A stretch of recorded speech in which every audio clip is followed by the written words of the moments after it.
घर जमाई। विकी को हमेशा किस्मत ने उसकी मेहनत से ज्यादा दिया। पैदा हुआ एक बड़े घर में, मुंह में चांदी की चम्मच लेकर, और शादी भी की एक उससे भी बड़े घर में, सोने की चम्मच मुंह में लेकर। उसे मेहनत करने का शौक नहीं था। एक शौक था, वो भी घटिया शायरी करने का। उसकी हर बात शायराना ही होती थी। जैसे कि एक दिन, दूर से देखा तो चांद पे दाग था, दूर से देखा तो चांद पे दाग था, पास से देखा साबुन का छाग था। ठोको ताली। अरे ऐसी शायरी करोगे तो ताली तो पता नहीं, कोई तुमको ही ठोक देगा। शायरी वो बिल्ली है जो किसी का भी रास्ता रोक दे, और क्या मैं किल हूँ जो कोई मुझे ठोक दे। मुझे तो आपसे बात ही नहीं करनी। मैं निकला था गाड़ी लेके, लेकिन दौड़ के जा रहा हूँ। मेरी शायरी कोई नहीं सुनता, मैं घर छोड़ के जा रहा हूँ। धीरे बोलिए जी, मम्मी पापा को पता चल जाएगा तो तुमको सच में तुम्हारे मायके भेज देंगे।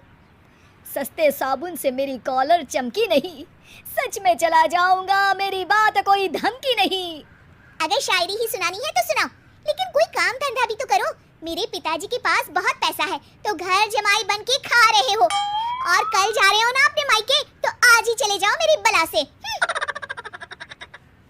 हमें तो अपनों ने लूटा, गैरों में कहाँ दम था हमें। अरे चुप हो जाओ, तुमको मिर्जा गालिब की कसम।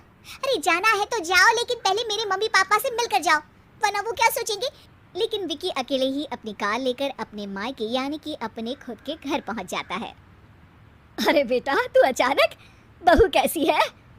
अरे माँ, बहू तो बिल्कुल बदल गई है, मुर्गी हाथ से निकल गई है। अरे क्या हुआ बेटा? उसकी आती नहीं है, मेरी जाती नहीं है। मैं करता हूँ शायरी, उसे भाती नहीं है।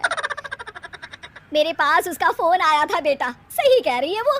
तुमको काम करना चाहिए, तभी तो इज्जत मिलेगी। घर जमाई बनके सास ससुर के पैसों पर कब तक ऐश उड़ाते रहोगे? मेरी जिंदगी में हर तरफ से उंगली हो रही है, फोन पर मेरी चुगली हो रही है। अरे चुगली नहीं कर रही थी बहू, वो तेरा भला चाहती है बेटा। सूखे हुए कपड़े को भी गीला कह रहे हैं लोग, चुगली करने को मेरा भला कह रहे हैं लोग। ठोको ताली। ये सुन के माँ अपने हाथ से अपना सर पीट लेती है। अरे माँ, ताली की जगह माथा क्यों ठोक रही हो? बेटा तू ना आराम कर, तेरे पिताजी भी आने वाले हैं, खाना लगा देती हूँ।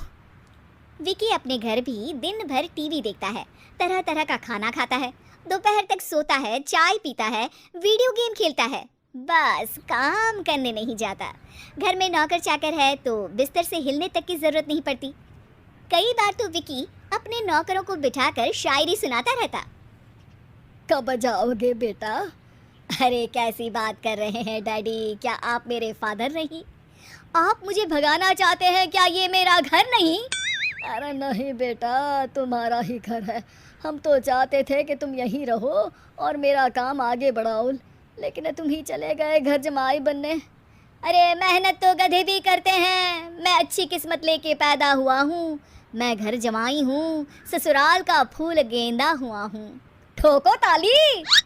पिताजी और माँ सच में ताली बजा देते हैं। ऐसा पहली बार होता है जब विकी की शायरी पर किसी ने ताली बजाई हो। अरे आप लोग सच में ताली बजा रहे हैं? हाँ हाँ बेटा, तुम्हारे ससुर का फ़ोन आया था, बोला जब तक घर जमाई जी कोई काम ना करने लगे हमारे यहाँ मत भेजना। अब तू तो काम करने से रहा, और तुझे रहना भी है हमारे घर में ही, करेगा भी शायरी ही, और बार बार ठोको ताली बोलेगा तो आदत डाल ही लेते हैं ताली ठोकने की। विकी उसी वक्त खड़ा होता है और बहुत गुस्से में सीधे ससुराल के लिए निकल जाता है। फिर से आ गए? लेकिन सुमन को देखते ही विकी पिघल जाता है। अब सुमन, आई एम सॉरी, आज से ना मैं सिर्फ शायरी ही नहीं बल्कि काम भी करूँगा।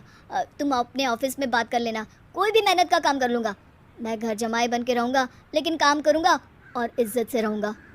मतलब सिर्फ तुम नहीं आए हो, तुम्हारे साथ तुम्हें अकल भी आ गई है। मैं अपने कारखाने का मैनेजर बनाता हूँ तुमको, कल से मेरे साथ चलना वहाँ। थैंक यू ससुर जी। थैंक यू से काम नहीं चलेगा, एक शायरी सुनानी पड़ेगी। है ज़रूर ज़रूर। ससुर के पास पैसा होते भी मेहनत जिसको भाई है, वही सच्चा दामाद है, वही अच्छा घर जमाई है। ठोको ताली। सब विकी की शायरी पर ताली ठोक देते हैं। शिक्षा, जब किस्मत आपको बहुत सारा दे दे तो उसकी कद्र करनी चाहिए और मेहनत करना कभी नहीं भूलना चाहिए।